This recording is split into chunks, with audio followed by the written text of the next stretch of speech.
ओम श्री साई नाथाय नमः।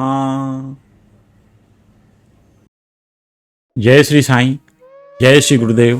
पूज्य गुरु जी डॉक्टर चंद्रभान सतपथी जी को प्रणाम करते हुए, उनका आशीर्वाद लेते हुए, सच्चिदानंद साईनाथ महाराज को प्रणाम करते हुए, उनका आशीर्वाद लेते हुए, आप सभी भक्तों दर्शकों को प्रणाम करते हुए और आप सभी लोगों का शुभ आशीष लेते हुए मैं आज के इस सत्संग को प्रारंभ करता हूं।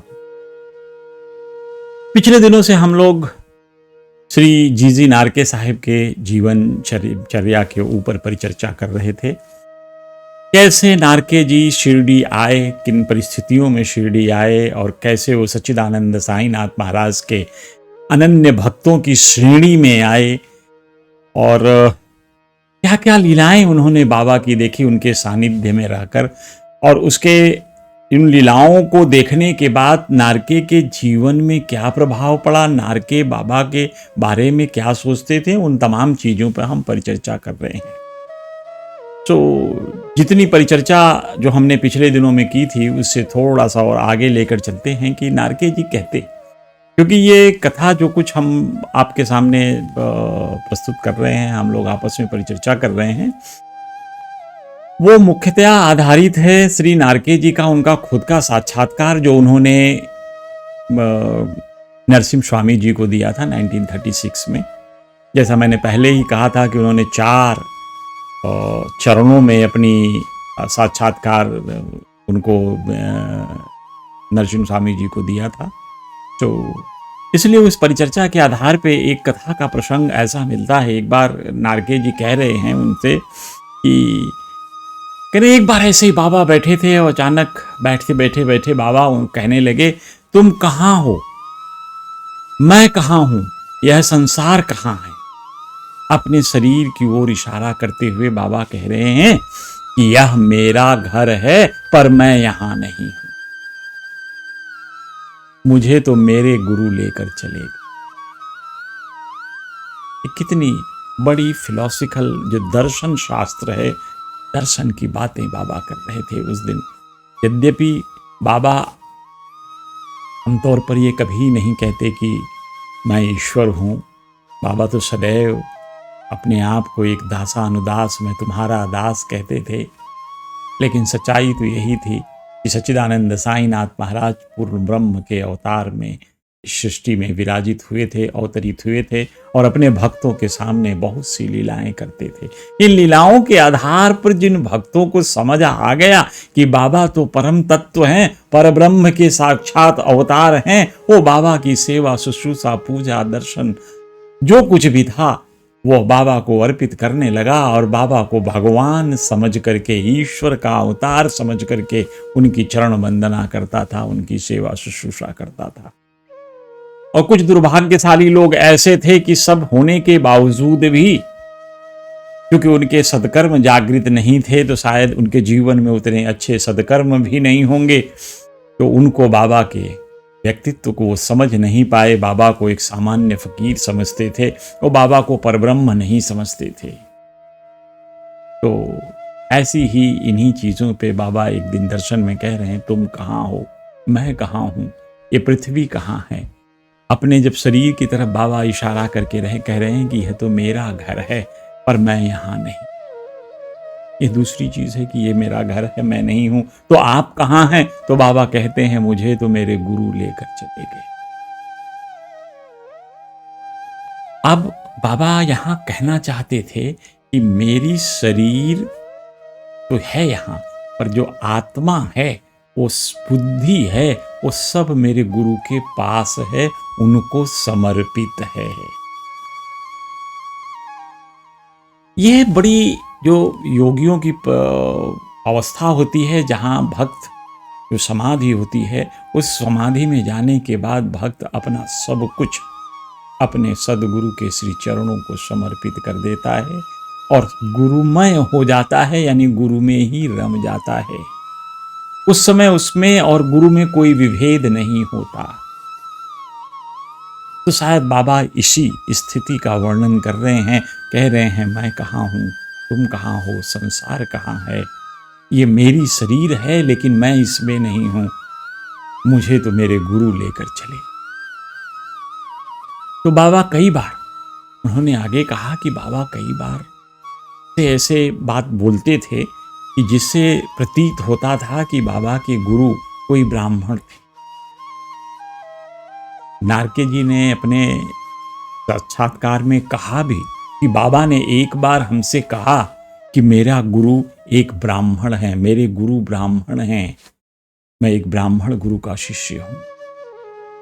तो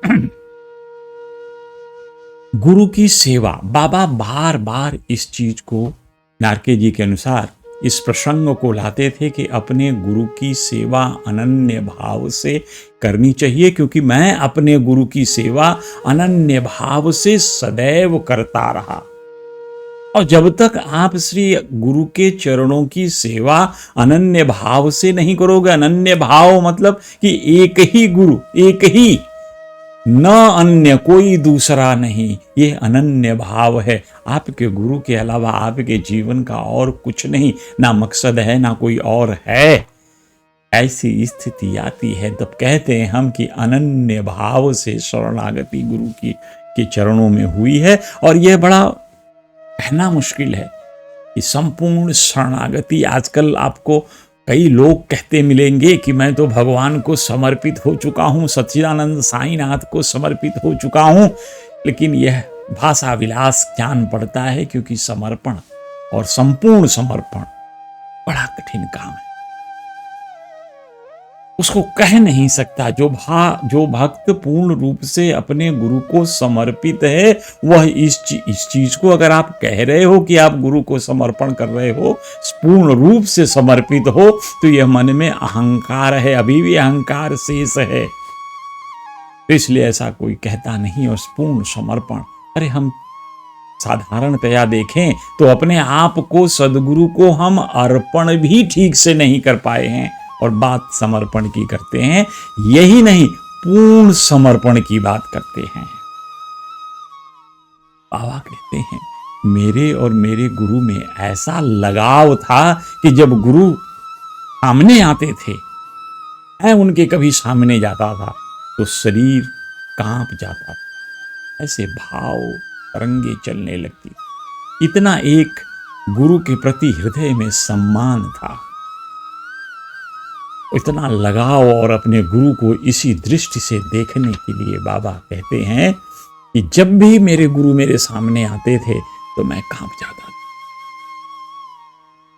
ऐसी गुरु भक्ति थी। बस अगर कोई यहां है तो बाबा तो कई बार कहे कि कोई ऐसा है जो मेरा शिष्य कहलाने की हिम्मत रखता है, जैसा मैंने अपने गुरु की सेवा की, जिस भाव से मैंने सेवा की, क्या कोई ऐसा माई का लाल है जो यहाँ पे आकर मेरे साथ उस संबंध को स्थापित कर सके, मेरी सेवा उस तरह से कर सके।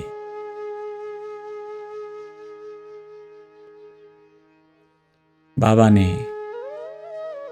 नारके जी के इंसार उस समय कहा था, मी का नाला इछणारा गुरु नवे, आमचा घराणे निराला आहे। बाबा कहते थे मैं कान में मंत्र फूकने वाला गुरु नहीं हूं, हमारी परंपराएं एकदम निराली हैं। ये कान में फूकने वाले मंत्र, जैसे आजकल लोग गुरुमुखी होते हैं, गुरु जब उनको गुरु दीक्षा दी जाती है तो गुरु कुछ न कुछ उनके कान में एक बीज मंत्र देता है कि आप इसी मंत्र का जाप करते रहो, जो भी नाम दे दे गुरु। तो वो कहा जाता है कि कान में एक मंत्र डाला जाता है, इसीलिए कानाड़ा गुरु कहते हैं लोग, कान फूकने वाले गुरु। लेकिन बाबा की प्रकृति बिल्कुल अलग थी। सच्चिदानंद साईनाथ महाराज कभी अपने शिष्यों के कान में कुछ फूंकते कहते नहीं थे, कुछ वचन नहीं देते थे, लेकिन अपने शिष्यों से जुड़ जरूर जाते थे, अपने भक्तों से जुड़ जरूर जाते थे। और उनका यही जुड़ाव भक्त के लिए सर्वोपरि होता था। और भक्त अपने जीवन में निरंतर वृद्धि करते हुए, निरंतर प्रगति करते हुए अपने गंतव्य की तरफ बढ़ जाता था। सच्चिदानंद साईनाथ महाराज की ऐसी कृपा अपने भक्तों के ऊपर रहा करती थी। इसको हम एक कहानी से समझते हैं कि एक शिरडी में श्रीमती राधाबाई देशमुख का आगमन हुआ था। ये रहने वाली खासाबा देशमुख की माँ जी थी, वृद्धा थी। इनको एक बार मन में ऐसा विचार आया कि मैं चलूं, कुछ संगमनेर से कुछ और लोगों को साथ लेकर ये चली आई, और शिरडी आकर के इनके मन में ऐसा आता है कि मैं चल करके बाबा के लिए व्रत करूंगी और अनशन करूंगी, मैं आमरण अनशन करूंगी, जब तक सच्चिदानंद साईनाथ मुझे अपना शिष्य स्वीकार नहीं कर लेते, अपना गुरु मंत्र नहीं देते। मैं अपना साईनाथ को गुरु बनाकर ही, ये दृढ़ प्रतिज्ञ होकर आई और आकर के उन्होंने आमरण अनशन प्रारंभ कर दिया। अब आमरण अनशन प्रारंभ करते ही लोगों के मन में एक विचित्र ढंग की चिंता व्यापने लगी कि एक तो बुजुर्ग महिला और वो भी आमरण अनशन। अब इस आमरण अनशन से इनका अगर कुछ नुकसान हुआ तो जग हसाई होगी। 3 दिन बीत गया, 3 दिन तक बाबा की तरफ से कोई खबर नहीं गई। उनको जब कोई खबर नहीं गई तो ऐसा लगने लगा था कि शायद अब इनके प्राण न निकल जाए। तो श्यामा बाबा के पास आते हैं और वो कहते हैं कि बाबा, आपने यह क्या करना आरंभ कर दिया? आपकी वजह से कितने लोग यहां आकर्षित होकर शिरडी में आते हैं, इसका आपको आभास है? लोग आपके चरणों में किस प्रकार की भक्ति करते हैं, इसका आपको आभास है? आपके प्रति प्यार लोगों में अगाध होता जा रहा है और उसी प्यार का एक नतीजा है कि एक महिला हठपूर्वक अनशन करके बैठी है कि जब तक आप उसे शिष्य स्वीकार नहीं करेंगे तब तक वह अन्न जल ग्रहण नहीं करेगी, अनशन कर।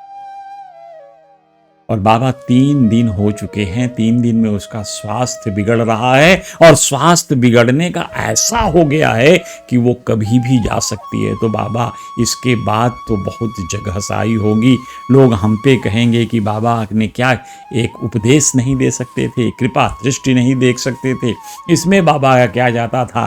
क्यों इस महिला का प्राण अंत हो गया? क्योंकि बाबा ने इसे दृष्टि भर देखा नहीं, एक दृष्टि नहीं दी, एक प्यार नहीं दिया, एक स्नेह नहीं दिया, इसको भक्ति का वरदान नहीं दिया।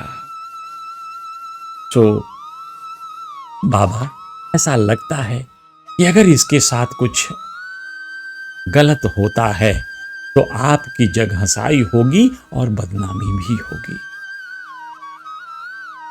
यही लोग कहेंगे बाबा कि आपने उसको उपदेश नहीं दिया, इसलिए उसने अपना प्राणांत कर लिया, अपने प्राण छोड़ दिए।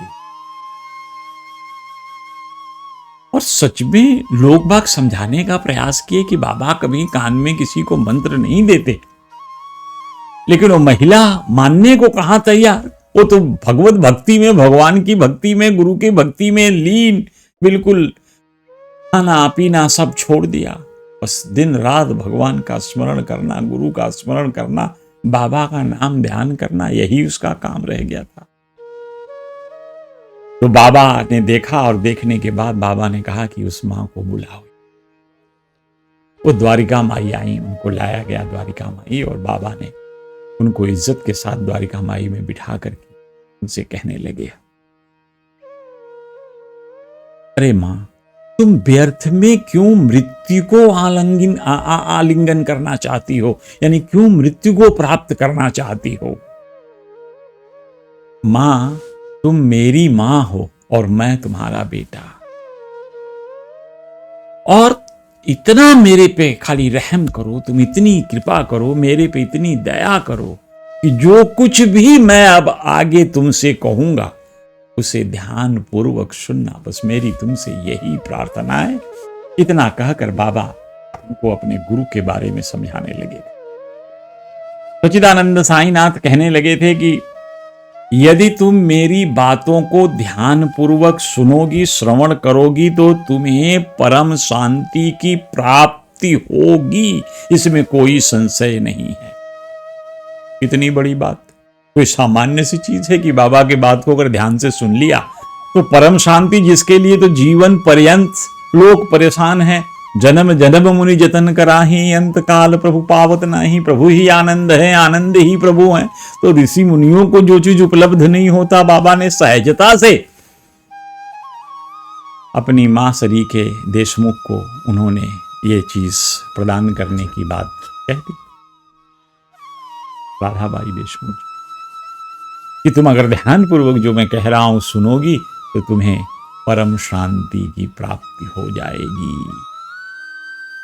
कह रहे मेरे एक गुरु थे, मेरे गुरु बड़े सिद्ध गुरु थे, इतने सिद्ध गुरु थे, फिर भी मेरे ऊपर उनका बड़ा प्यार था, मुझे बहुत स्नेह करते थे, बड़े दयालु थे, और मैं तो दीर्घ काल तक उनका सेवा करता, मुझे उसी सेवा में आनंद आया।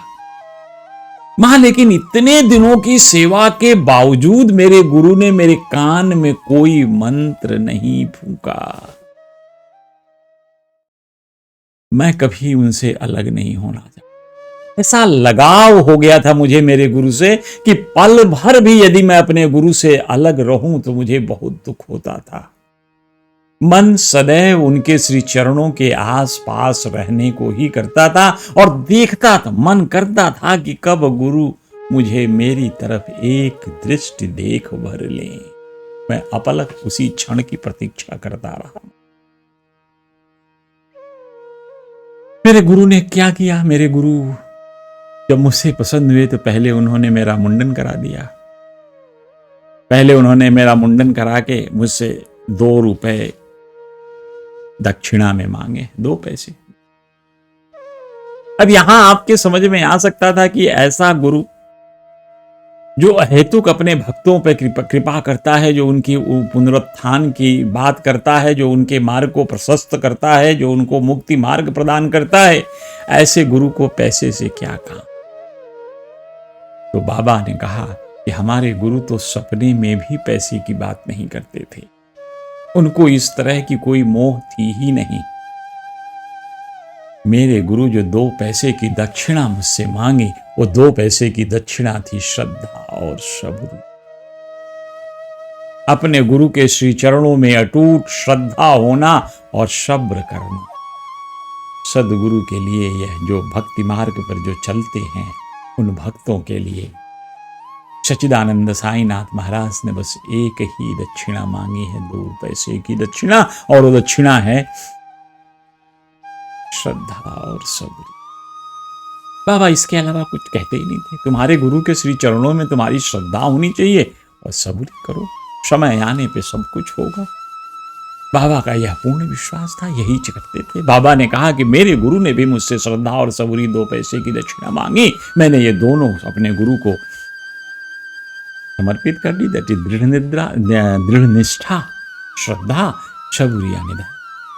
बाबा ने कहा मैं दोनों दे दिया अपने गुरु को। मेरे गुरु तो प्यार के साक्षात अवतार थे, प्रेम के साक्षात अवतार थे। उनकी तरफ देखना यानी मंत्र मुग्ध हो करके उनके प्रेम में फंस जाना। उनके प्रेम में फंसने के बाद मन को ऐसा लगता था कि जब भी उनकी सानिध्य दूर होती थी, उनसे अलग होते थे, तो मन व्याकुल होता था, बहुत घबराने। इतना प्यार था मेरे अपने गुरु के चरणों में। मैं जब गुरु ध्यान में बैठते थे तो मैं उनकी तरफ अपलक निहारा करता था कि कभी दृष्टि मेरे ऊपर पड़ेगी। मैं 8 पहर अपने गुरु की भक्ति में लीन रह और अपने गुरु को अपलक निहारा करता था, देखा करता था। मुझे भूख और प्यास की तनिक भी फिक्र नहीं रहती थी, मुझे कोई चिंता ही नहीं होती थी। ना मेरे पास कोई सांसारिक विषय होते थे जिसके विषय में मैं चर्चा करूं, जिसके विषय में मैं चिंता करूं, जिसके विषय में मैं सोचूं समझूं। मुझे कुछ नहीं, सिर्फ अपने गुरु के चरणों में प्रेम था। मैं गुरु के चरणों के अलावा कुछ चाहता ही नहीं था। ऐसा समय आ गया मां कि मेरा मन श्री गुरु के चरणों में ही लीन हो गया। ऐसा लगने लगा कि श्री गुरु के चरण मेरे हृदय में बस गए हैं और मैं सदैव उन चरणों का अवलोकन करता था, दर्शन करता था, उन्हीं चरणों के समीप पाता था अपने आप को। ऐसा धीरे धीरे धीरे मां ने कहा कि खुद काल तक अगर धैर्य के साथ अपने गुरु की सेवा करूं, कोई भी करे जैसा मैंने किया अपने गुरु का सेवा, बहुत लंबे समय तक के साथ अपने गुरु की सेवा करता रहा।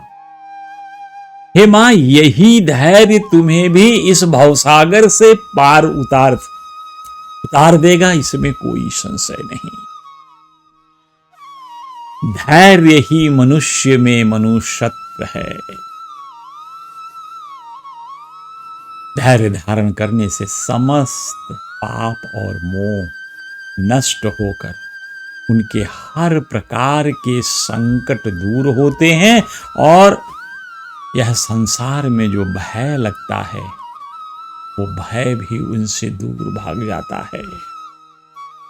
यानी धैर्य जीवन में धारण करना अति आवश्यक है। और ये श्रद्धा और सबूरी यानी दृढ़ निष्ठा और धैर्य, ये दोनों एक दूसरे के पूरक हैं। यदि भगवान के श्री चरणों में आपकी श्रद्धा हो गई उत्पन्न तो धैर्य तो अपने आप आएगा, और आपने धैर्य धारण करना सीख लिया तो श्रद्धा भी आएगी, क्योंकि आप तो धैर्यवान हैं। श्रद्धावान लभते ज्ञान। श्रद्धा आपके पास है तो ज्ञान तो मिलनी है, कभी न कभी तो आएगी। यही तो सबूरी है।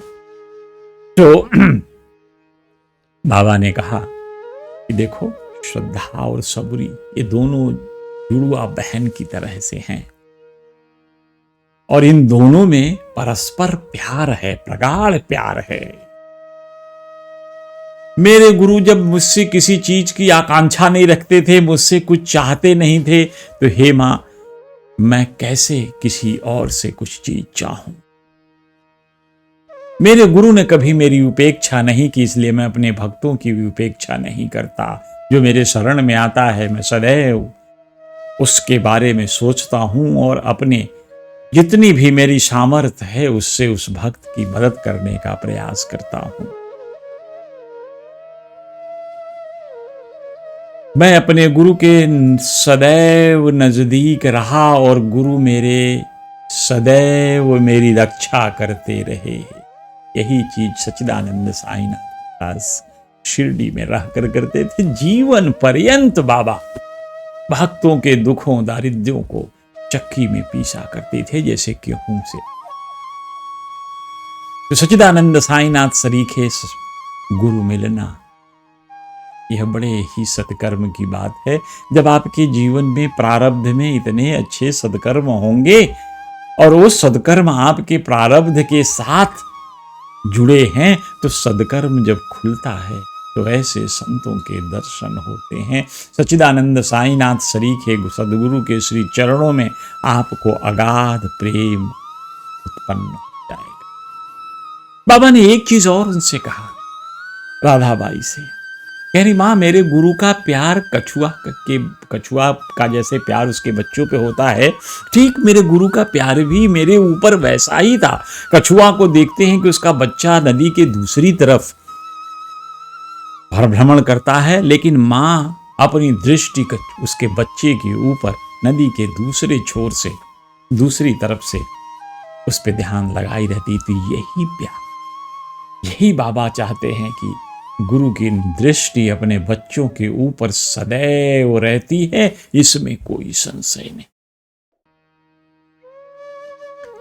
बार बार बाबा कह रहे हैं, मां, मेरे गुरु ने मुझे कोई मंत्र नहीं सिखलाया, तो मैं कैसे मंत्र तुम्हें तुम्हारे कान में कैसे मंत्र डालूं।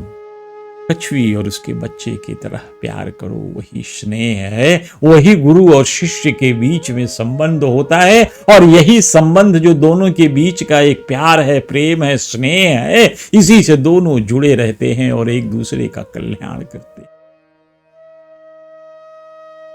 इसलिए हे मां, व्यर्थ में किसी से भी उपदेश प्राप्त करने का प्रयत्न मत करो। तुम यदि मुझे ही अपने कर्मों और अपने कर्मों का और विचारों का मुख्य ध्येय बना लो, तब तुम्हें निसंदेह ही परमार्थ की प्राप्ति हो जाए। मैं तुम्हारी ओर वैसे ही देखता रहूंगा जिस भाव से तुम मुझे देखते हो। बाबा ने कहा, तुम जिस भाव से मुझे देखते हो, मैं उसी तरह से तुम्हें सदैव देखता रहता हूं। ये भाव आपका प्रेम से भरा होना चाहिए। प्रेममय भाव से भगवान की तरफ देखो, भगवान की तरफ से भी वैसा ही प्यार भरा भाव आपके लिए प्रकटित हो। कहीं मंदिर में जब जाते हैं भगवान के दर्शन करने के लिए, तो भगवान के देखते ही जब हृदय में जो प्यार उमड़ता है, जो भक्ति उमड़ती है, जो भाव उमड़ता है, वही भाव उस मूर्ति से बम्बार्ड होकर के, रिटर्न होकर के, रिफ्लेक्ट होकर के, द्विगुणित होकर के आपके पास आता है और आपके मन को प्रसन्नता मिले। आप खुश हो जाते हो, प्रसन्न चित्त बन जाते हो, चित्त एकाग्र हो जाता है सदगुरु के श्री चरणों में, भगवान के श्री चरणों में। जिस भी इष्ट के आप दर्शन कर रहे हो अच्छे भाव से। शिष्य और गुरु का संबंध ऐसा है कि इसमें शास्त्रों के अध्ययन की आवश्यकता नहीं है, आवश्यकता है तो भाव की। भाव से सब कुछ जुड़ता है, भाव से सदगुरु से जुड़ सकते हो, इसमें कोई संशय नहीं। तुम्हें तो सिर्फ अपने सदगुरु में पूर्ण विश्वास हो जाए, तुम्हारा मन तो अपने आप जुड़ जाएगा। बाबा ने कहा आगे कि देखो,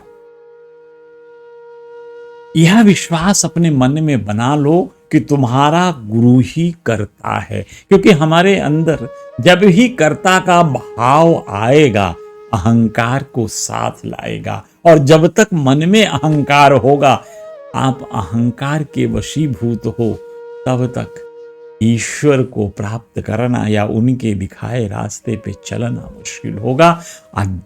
जो आध्यात्मिक गति को प्राप्त करना मुश्किल होगा, मोक्ष की प्राप्ति करना मुश्किल होगा, भक्ति को प्राप्त करना मुश्किल होगा, क्योंकि आप अभी भी अहंकार के वश में हो। अहंकार से आपको मुक्ति नहीं मिली है, और अध्यात्म के पथ पे चलने के लिए अहंकार को छोड़ना ही पड़ेगा। तो जीवन में कुछ ऐसी चीज हो ही ना कि जिसको देखकर आपके हृदय में अहंकार। तो इसलिए सदगुरु कहते हैं कि गुरु को ही अपना कर्ता मान लो, कि जो कुछ भी मैं कर रहा हूं, मैं नहीं, ये मेरा समर्थ सदगुरु कर रहा है, ये गुरु करा रहा है। सामर्थ मेरी नहीं, ये सामर्थ मेरे सदगुरु की है, ये उनकी कृपा है जिससे मैं सब कुछ कर पा रहा हूं। यदि ऐसा भाव आ गया, तब आप भगवत भक्ति की प्राप्ति कर सकोगे, इसमें संशय नहीं है। अब जब बाबा ने इतनी समझाई तो इस महिला को बड़ी शांति मिली, और बाबा को प्रेम से नमन करके उसने अपना जो ये उपवास था वह छोड़ दिया। तो सच्चिदानंद साईनाथ महाराज सदैव ये इस मत के थे कि कान में फूंकने वाले गुरु की बात नहीं है। वही तभी बाबा ने कहा कि मुझे प्राप्त करने वाले कई मार्ग।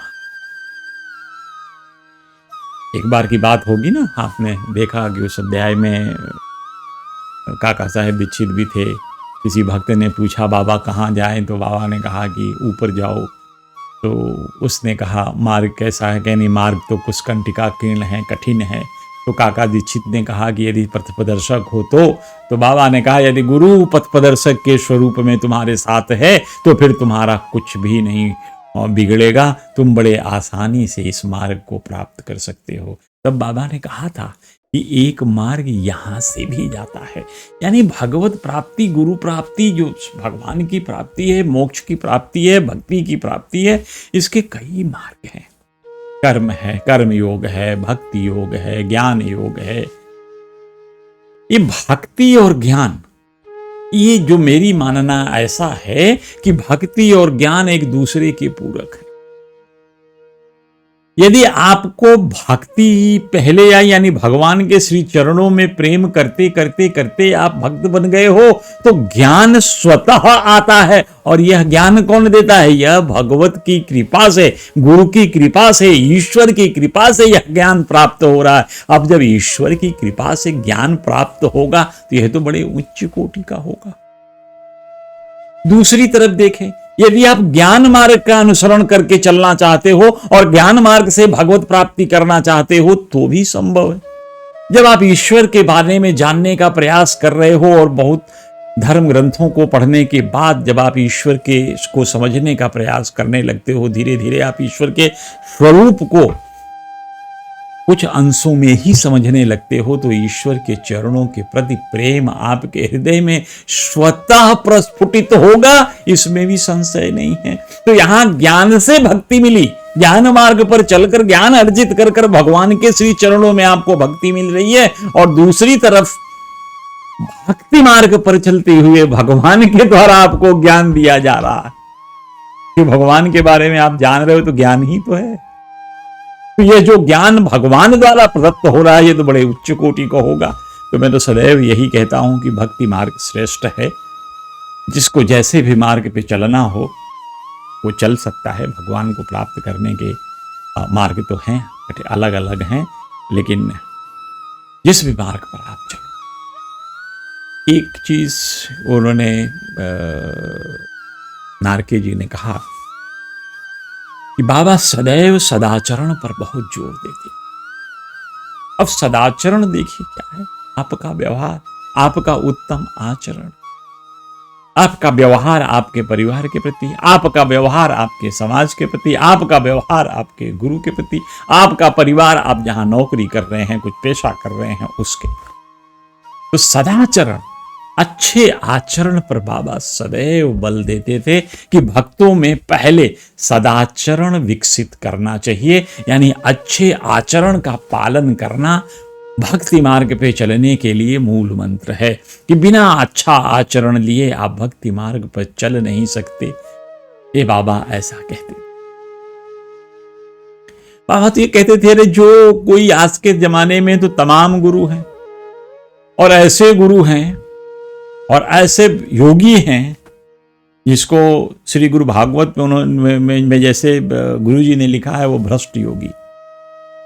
तो ऐसे लोग भी होते हैं जिनको आत्म साक्षात्कार नहीं हुआ है, भगवत प्रदर्शन नहीं हुआ है, ब्रह्म ज्ञान नहीं हुआ है, लेकिन दूसरों के लिए वो ब्रह्म ज्ञान देते फिरते हैं। एक बार की बात है, बात ऐसे ही चलने लगी कि नारके जी, जो शुरू का दिन था जब नारके जी शिरडी में आए ही थे, बाबा के दर्शनार्थ आते थे, तो स्वभावतः शुरू के दिनों में उनको कैसे पूर्ण विश्वास होगा कि बाबा परब्रह्म के अवतार हैं।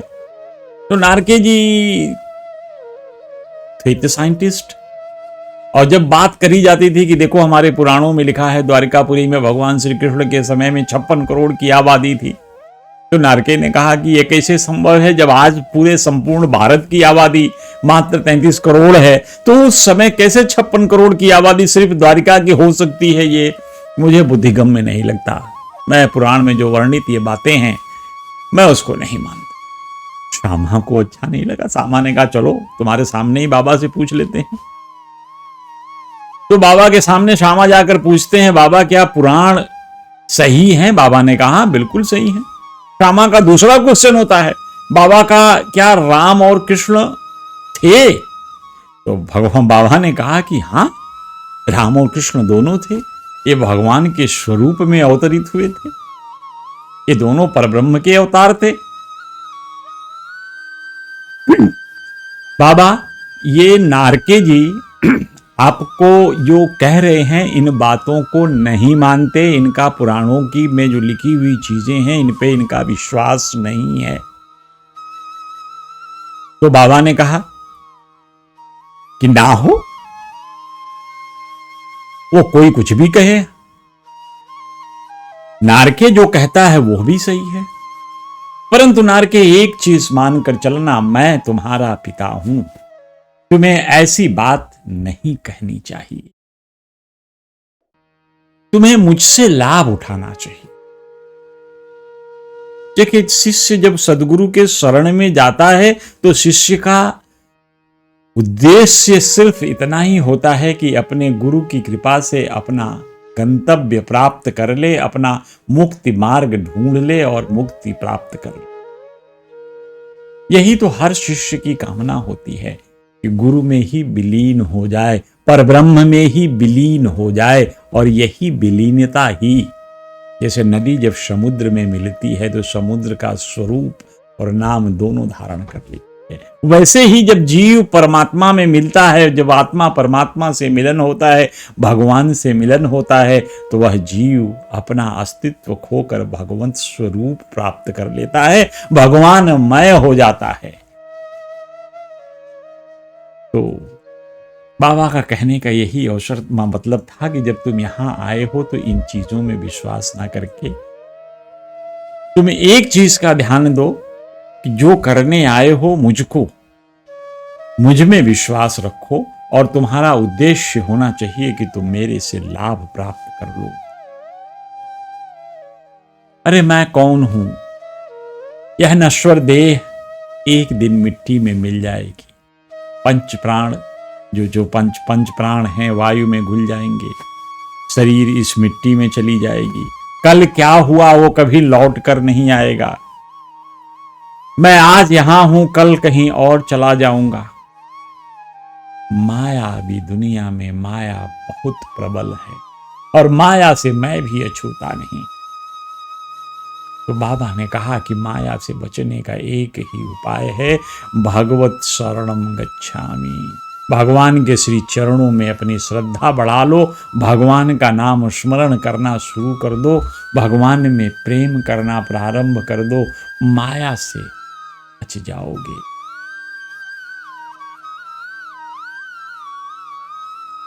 जैसे भी हो, जो भी हो, प्रयत्न करो आध्यात्मिक ज्ञान प्राप्त करने का। यह जीवन दोबारा नहीं।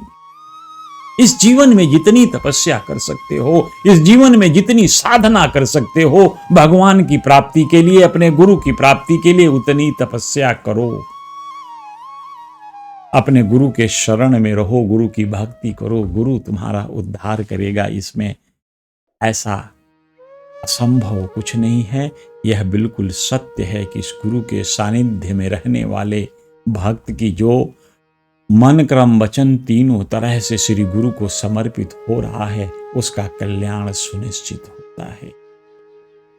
उसके आध्यात्मिक प्रगति की जिम्मेदारी उस गुरु पे ऊपर हो, और गुरु समर्थ होता है, इसलिए उसको आध्यात्मिक प्रगति करा देता है, उसको आध्यात्मिक ज्ञान प्राप्त करा देता है। इसमें भी कोई संशय नहीं। बाबा अपने यहां नारके जी कहते हैं कि बाबा के दरबार में कोई भेदभाव नहीं था, चाहे कोई किसी जाति का हो, छोटी जाति बड़ी जात, जातियों के आधार पे बाबा किसी भी भक्त के साथ भेदभाव नहीं करते थे। ना तो बाबा किसी धार्मिक उन्माद को बढ़ावा देते थे, ना तो किसी एक विशेष धर्म के लिए बाबा कार्य करते थे। बाबा का विश्वास सभी धर्मों में था। बाबा ईश्वर को एक मानते थे, इसीलिए कहते थे अल्लाह मालिक। बाबा एक ईश्वर में विश्वास हो। तो ये ऐसी चीजें जो नारके जी ने उनके साथ देखी थी। और ऐसी एक घटना, नारके जी, एक बार क्या होता था कि एक आरबी मोडक जी थे, इन्हीं के समकालीन बाबा के पास आया जाया करते थे। तो मोडक जी एक दिन आए तो देखा उन्होंने कि नारके जी ने चिलम पिया, चिलम चुलगाई और बाबा को हाथ में पकड़ाया। तो नारके जी को ऐसा करते देखकर मोडक के मन में यह भाव उत्पन्न हुआ कि एक दिन बाबा मुझे भी एक अपने इस हाथ से छुई हुई चिलम मुझे भेंट दे दें, तो मैं अपने पूजा घर में रखकर धन्य हो जाऊंगा। भक्त के अंदर जब प्यार भरा कोई भी चीज निकलती है, प्यार से ओत प्रोत होकर जब सदगुरु के श्री चरणों में गिरती है, तो सदगुरु उसे कैसे पूरा न करे। मोदक की यह इच्छा कि मेरे पास बाबा के हाथ से एक कर स्पर्श की हुई चिलम मुझे मिल जाए, तो मैं उस चिलम से को अपने पूजा घर में रखूं, तो सच्चिदानंद साईनाथ के पास जब वो दूसरे दिन पहुंचते हैं तो उन्होंने माधवराव को बोला, श्यामा जी को बोला, ये मोदक को 2 चिलम लाकर अभी इसको दे दो। तो देखिए बाबा आपके मन की बात कैसे समझते हैं, इसी से कहते हैं ना कि बाबा अंतर्यामी थे और हर भक्त के हृदय की बात समझते थे, इसमें कोई संशय नहीं। सच्चिदानंद साईनाथ महाराज की ऐसी थी। बाबा की एक चीज और जो नारके जी कहा करते थे कि मैं 2014 में जब आया तो करीब 13 महीना तक रहा बाबा के सानिध्य में, और अब बाबा के सानिध्य में रहते रहते रहते जब 13 महीने के अंतिम क्षण आ गए, मतलब 12वां 13वां महीना चल रहा था, उस समय सच्चिदानंद साईनाथ ने एक बार मुझसे कहा कि तुम 15 रुपए की दक्षिणा दो। अब 15 रुपए की दक्षिणा बाबा मांग लिए, मेरे पास तो एक फूटी कौड़ी नहीं थी, और मैंने कहा कि अब तो ये परब्रह्म कहते हैं, इनको कैसे नहीं पता कि मेरे पास एक पैसा नहीं है। तो बाबा को दक्षिणा तो देना ही नहीं था, इनके पास तो बेरोजगार थे, उन दिनों इनकी नौकरी भी नहीं लग रही थी कहीं, शुरू के दिनों में बहुत परेशान थे नौकरी के लिए, जैसा हम लोग पूर्व कथाओं में परिचर्चा किए। तब इनको नौकरी नहीं मिल रही थी तो बेरोजगार खा बाबा के यहाँ रहे थे। तो कह रहे अरे बाबा हमारे पास तो एक पैसा ही नहीं है। आए बाबा से कहने, बाबा आपने दक्षिणा मांगा है 15 रुपए का, लेकिन मेरे पास तो एक पैसा नहीं है, मैं आपको दक्षिणा कहां से दूं? और जब आप जानते हैं यह चीज तो आप मुझसे बार बार दक्षिणा क्यों मांगते हैं? तो सच्चिदानंद साईनाथ ने बड़े प्यार से नारके जी को देखकर कहते हैं, अरे मुझको मालूम है तेरे पास कोई पैसा नहीं है, लेकिन तुमको मैंने कुछ काम दिया था, तुमको मैंने योग वशिष्ठ पढ़ने के लिए दिया था। अब तुम जो योग वशिष्ठ से पढ़ रहे हो उसी में से मुझे 15 रुपए दक्षिणा दे दो। अब बाबा का यहां मतलब यह था कि योग वशिष्ठ से 15 रुपए की दक्षिणा, यानी योग वशिष्ठ को जो कुछ भी आप अपने अंतःकरण में स्थान दे रहे हो, अंतःकरण में समा ले रहे हो, योग वशिष्ठ की जो भी ज्ञान है, जानकारी है, जो सीख है, जो उसका मर्म है, तत्व है, वो अगर आप हृदय में अपने समर्पित कर रहे हो, संकलित कर रहे हो, वो उसमें से बाबा ने कहा कि मुझे दक्षिणा दे।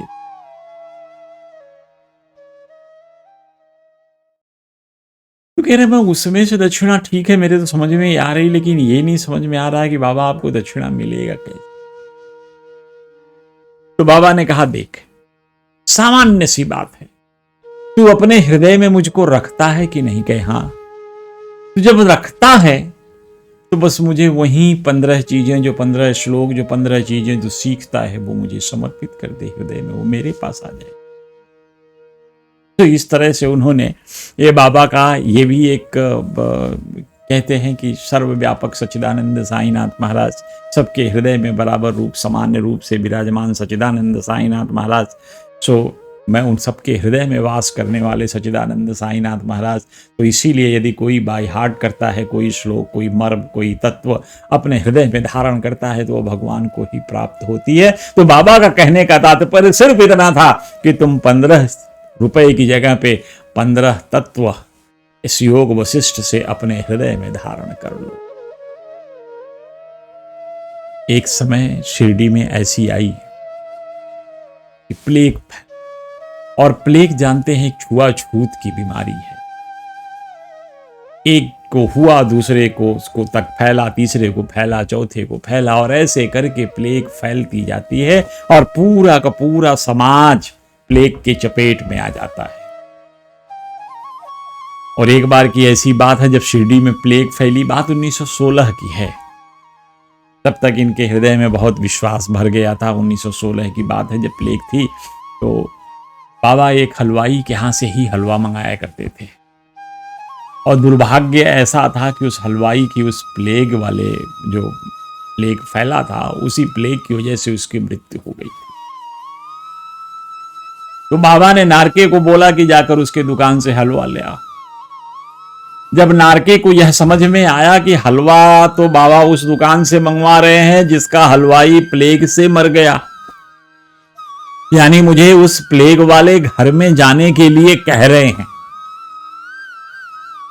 अब डर लगा इनको, लेकिन बाबा पे श्रद्धा थी, ये चले गए हलवाई की दुकान पर। देख रहे हैं कि उसकी शव एक तरफ पड़ी हुई है, लोग तैयारी कर रहे हैं शव को उसका संस्कार करने के लिए। तो उसकी पत्नी रो रही थी, उसी से पूछ रहे हैं कि बाबा ने हलवा मंगाया। तो उस हलवाइन ने कहा कि बाबा के लिए उस अलमारी को खोलो, उसमें हलवा रखा है, उसमें से निकालो और लेकर चले जाओ। इधर इनके मन में, नारके जी के मन में ऐसे भाव उठ रहे हैं कि ये हलवा जो अलमारी में रखा है इसी हलवाई ने बनाया होगा, इसी हलवाई ने छुआ होगा, तो इस हलवे में भी प्लेग फैला होगा और इस हलवे को जो खाएगा वो मर जाएगा, उसको भी प्लेग होगा। और उन दिनों प्लेग होने का मतलब था कि मृत्यु। तो ये मानकर चले कि हमारी तो इनकी जो भी खाएगा वो मृत्यु को काल कवलित होगा, इसमें असंभव नहीं है, कुछ नहीं है। अभी डरते डरते गए, उस अलमारी को खोला, मिठाई निकाली, मिठाई लेकर के बाबा के पास जाते हैं और रख देते। इनके हृदय की बात बाबा समझ गए। अंतर्यामी सच्चिदानंद साईनाथ महाराज तब इनसे कहते हैं कि तू सोचता है कि जो इस मिठाई को खाएगा वो प्लेग का शिकार होगा और वो मर जाएगा। अगर तू शिरडी से, तुझे ये भी समझ में आ रहा है कि तू मन में तुम्हारे चल रही है कि अगर तुम शिरडी से बाहर चले जाओगे तो बच जाओगे, और शिरडी में चूंकि प्लेग फैला है, अगर यहां रुक गए तो मर जाओगे। तो बाबा ने कहा कि जिसको मरना है वो मरेगा ही, चाहे शिरडी में रहे या शिरडी से बाहर, और जिसको बचना है वो बचेगा ही, चाहे वो शिरडी में रहे या बाहर, कहीं भी रहे वो बचेगा ही। तो इनको फिर धीरे धीरे देखा कि उस जो हलवा खाया गया वहां पे किसी के साथ कुछ नहीं हुआ, सब लोग ठीक से रहे। तो इनको फिर बाबा के साथ एक बड़े अच्छे भाव उत्पन्न होते हैं, और फिर से बाबा के चरणों में इनकी श्रद्धा बढ़ जाती है और प्रेम बढ़ने लगता है। ये कहते हैं कि बाबा के बारे में, इनका आगे लिखते हैं कि बाबा के बारे में जानना बहुत मुश्किल है, क्योंकि बाबा सदैव ये कहते थे कि मैं तो एक सामान्य मनुष्य की भांति फकीर हूं, मुझे दुनियादारी से कुछ लेना देना नहीं। ले उस दिनों की बात है ये कि एक जुलूस उस समय सरकारी अधिकारियों का, एक्चुअली किसी एक महिला को जो सरकारी अधिकारी की पत्नी थी, उनको बाबा से कुछ प्रार्थना करना था। वो सुन ली थी कि बाबा की कृपा से बड़े ऐसे जो लोग हैं जिनको कोई पुत्र नहीं है, उनको सामान्यतया से बाबा का आशीर्वाद मिलने पर पुत्र पुत्री यानी संतान की प्राप्ति अवश्य होती रही है। तो यही धारणा लेकर के वो लोग आए शिरडी में। अहंकार लेकिन कूट कर भरा है। एक कमिश्नर थे, उस समय बाबा ने उनको देखा।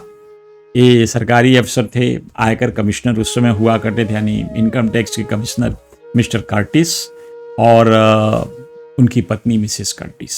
उनके साथ साथ एक मैकनिल थे जो उस समय कलेक्टर थे।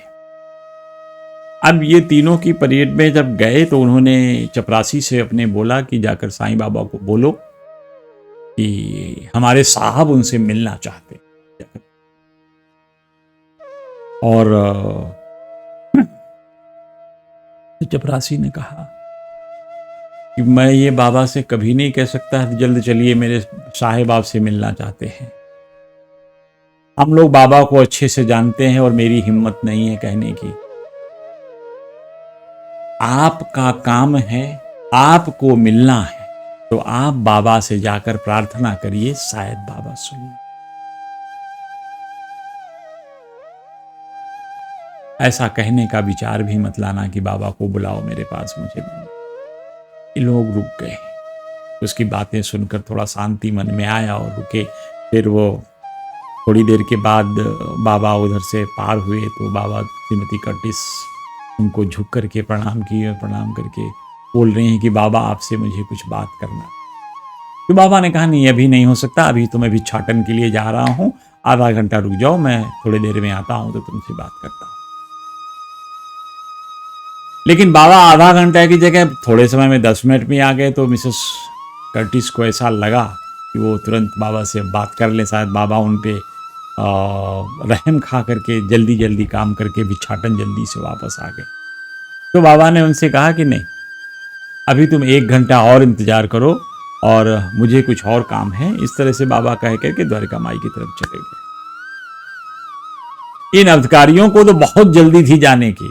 फिर वही श्रद्धा सबूरी वाली बात, भगवान के श्री चरणों में श्रद्धा हो और सब्र हो, सबूरी। जब तक सबूरी नहीं है कार्य सिद्धि नहीं है, तब तक आप अपने कार्य की सिद्धि सुनिश्चित नहीं कर सकेंगे जब तक हृदय में सबूरी नहीं है। तो इनको यानी अधिकारियों को तुरंत उन्होंने छोड़ा कि ये ऐसे ही करता रहेगा, घुमाता रहेगा, तो चलो यहाँ से चलते हैं। और वो लोग वापस चले गए। और ऐसा नारके जी ने कहा है कि मिसेस कर्टिस को फिर कोई संतान की उत्पत्ति ही नहीं, बिना संतान ही रह गई, उनको किसी बच्चे का जन्म नहीं हुआ। तो बाबा के सानिध्य में रहने वाला आप तो हर व्यक्ति आप जानते हैं कि भग्गो जी सिंधे जैसे जो कुष्ठ रोग से पीड़ित थे, वो सौभाग्य था, उनके कर्म थे अच्छे, सदकर्म जागृत थे। सच्चिदानंद साईनाथ महाराज के प्रधान सेवक के रूप में कार्य किया उन्होंने। लेकिन एक चीज जो देखने की थी, जो उस समय ये होता था कि ये चर्म रोग, छुआछूत की बीमारी, ये कोढ़ छुआछूत की बीमारी फैलती है। लेकिन जब तक भग्गो जी सिंधे शिरडी में बाबा के सानिध्य में रहे, वो बाबा की धुनी मां से उदी निकाल करके लोगों को अपने हाथ से भी दे देते थे, लेकिन किसी में कोढ़ नहीं, किसी को कोई चर्म रोग हुआ नहीं। यह बाबा की विशेषता थी और बाबा का ऐसा वैशिष्ट्यता था उस समय। एक इस बात को लेकर के कई लोगों के मन में तो ऐसा विश्वास था कि सच्चिदानंद साईनाथ महाराज साक्षात परब्रह्म परमेश्वर के स्वरूप में शिरडी विराजे हैं। पर कुछ लोग तब भी, इतनी घटनाएं होने के बाद भी बाबा को सतही तौर पर ये मानते थे कि एक सामान्य फकीर है और कुछ नहीं है, ईश्वर लोग मानते हैं, वो मूर्ख।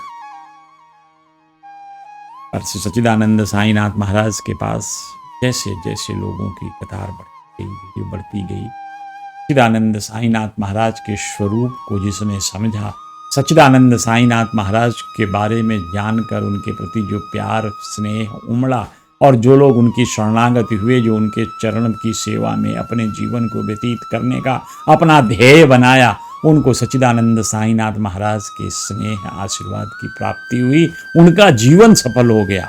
तो सच्चिदानंद साईनाथ महाराज सदैव अपने भक्तों के ऊपर एक गहरी दृष्टि रखते थे।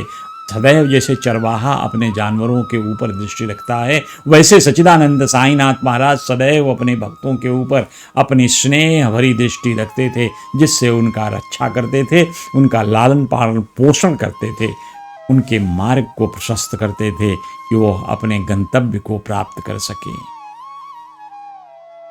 इसलिए बाबा के बारे में बिना जाने अनर्गल बातें करना व्यर्थ हैं, और ऐसे वाद विवाद में कहीं नहीं पड़ना चाहिए कि बाबा परब्रह्म हैं, नहीं हैं, बाबा फकीर हैं, बाबा इस धर्म के प्रतिपादक हैं, बाबा उस धर्म के प्रतिपादक हैं। हमें तो सच्चिदानंद साईनाथ महाराज को सिर्फ साईं बाबा के स्वरूप में, जो हम मानते हैं परब्रह्म परमेश्वर के अवतार हैं, उनके शरण में उसी भाव से जाना, अपने गुरु के भाव से जाना और गुरु के भाव से ही उनकी पूजा अर्चन करना। तमाम भक्तों ने, जिन्होंने सच्चिदानंद साईनाथ महाराज को अपने स्नेह से, अपने भक्ति से, अपने प्यार से उनको पाने का प्रयास किया, उनको सच्चिदानंद साईनाथ महाराज की कृपा मिली है। और आज भी जो भक्त सच्चिदानंद साईनाथ महाराज को पाने का प्रयास कर रहे हैं, अच्छे रास्ते पर चल करके अपने आप को, अपने आचरण को दुरुस्त करके अपनी भक्ति को प्रगाढ़ बनाते हैं, सच्चिदानंद साईनाथ महाराज उनको भक्ति प्रदान कर रहे हैं, उनके जीवन की रक्षा भी कर रहे हैं। ऐसा आज भी दृष्टिगोचर हो रहा है, सब जगह देखा जा रहा है। इसलिए जो बाबा हेमांत पंत को सबसे पहले बोले थे, जब वो सचरित्र लिखना चाहते थे, तो उन बाबा ने कहा कि किसी मत का खंडन और प्रतिपादन नहीं होना चाहिए, अपने मत का प्रतिपादन भी नहीं होना चाहिए। दूसरों के मत का खंडन करते हुए। तो इसलिए बाबा ने कहा कि इस तरह की बातें सचरित्र में नहीं आनी चाहिए। तो बाबा इस वाद विवाद से सदैव बचते थे। बाबा का सदैव ये उद्देश्य रहता था कि भक्त अपने इष्ट के श्री चरणों में ध्यान रखकर उत्तरोत्तर अपनी वृद्धि के बारे में ही, अपने आध्यात्मिक प्रगति के बारे में ही सोचे और उसी रास्ते का अनुसरण करे। बाबा के जो शब्द होते थे, बाबा की जो दृष्टि होती थी, बाबा का जो करस्पर्श होता था, वह भक्तों के लिए हर तरह से लाभप्रद होता था, लाभदायक होता था और उनका मार्ग प्रशस्त करने वाला होता था। तो इसलिए इन्हीं शब्दों के साथ सच्चिदानंद साईनाथ महाराज के श्री चरणों में अपनी पूर्ण श्रद्धा और विश्वास रखते हुए हम आज की इस कथा को यहीं विराम देते हैं। फिर मिलेंगे, तब तक के लिए जय श्री साईं।